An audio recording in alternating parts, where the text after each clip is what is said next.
Growing pains. I have a shell I hide my heart in, and sometimes I imagine what it would look like if I pulled it back and stepped out.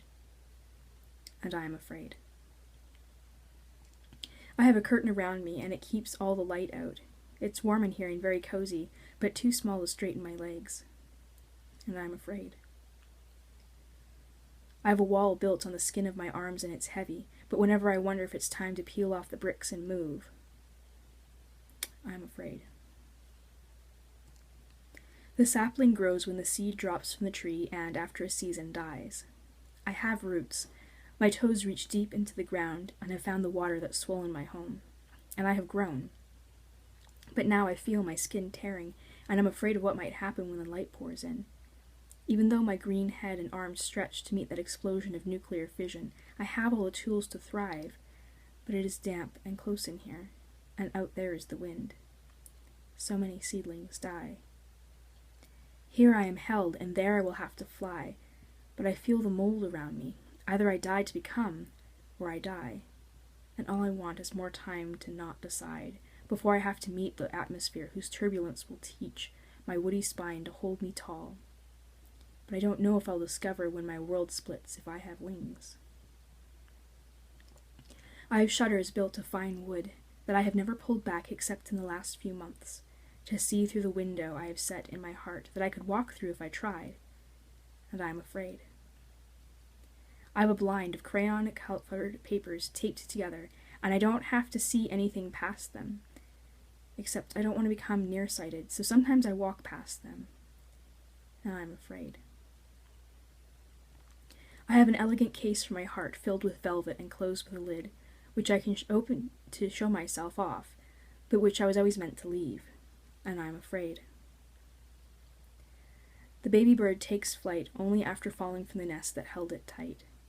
The caterpillar turns to liquid until the butterfly emerges from the chrysalis to dry its wings out.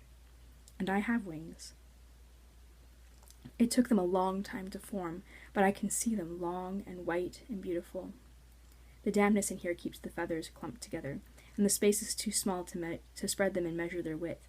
Being underground, I can't test them, but they are strong. They move with powerful strokes when I let them, ready to carry me beyond and join me to the wind above and through the storm. The rain, no longer mediated by soil, will wet my face and the thunder shiver through my bones. I will land bare feet in the grass to taste the honeysuckle and smell the wet earth. When the sun sends fire into my veins, my skin will soften to touch another's face, so that this time the lightning is inside of me. And the whole world opens up to me. I explore the upper reaches of the atmosphere and the valleys of the sea, seeing things that a seed in the dirt can never see. And I am anti-Pandora. I hold a vase and am told to open it, but I stare at them with the lid shut and cannot speak. My voice is inside the clay and it's time to come out, and they tell me again and again to break my casing and fly. So I grew my roots first, that they would let me touch the clouds, and beyond that the stars. I have plans to swim the colors of nebulae and float in the energy of a galaxy's core, to dip my hand in the ocean and pull out a sphere of burning hydrogen. I play with the solar wind and the waves of gamma radiation, circle and leap with the dance of the full to overflowing misnamed vacuum of space. And a coconut tree takes 3 years to lay its foundation before the leaves ever break the soil. And it occurs to me for the first time that each seed grows and each vine bears its fruit in season.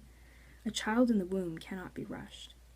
If you had never seen a coconut grow before, would you have pleaded with it to sprout the moment you thought it was ready, only to find that nothing you said would make it grow? It would come in its own time? So of course you would worry over a seed you've never planted before, and each human plant is different. I have a too small coat with a broken zipper, and it splits along the seams. There's a new one waiting for me when I slough this one off, and I am not afraid. I have a quilt on top of me that kept me from shivering when I was smaller, but it doesn't do much good now that I'm bigger, and it makes me overheat. And I am not afraid. I have a sign here telling me that I have to be so tall to jump off the diving board. This summer is the first time I've had all the inches, and I am not afraid. Bring on the growing pains.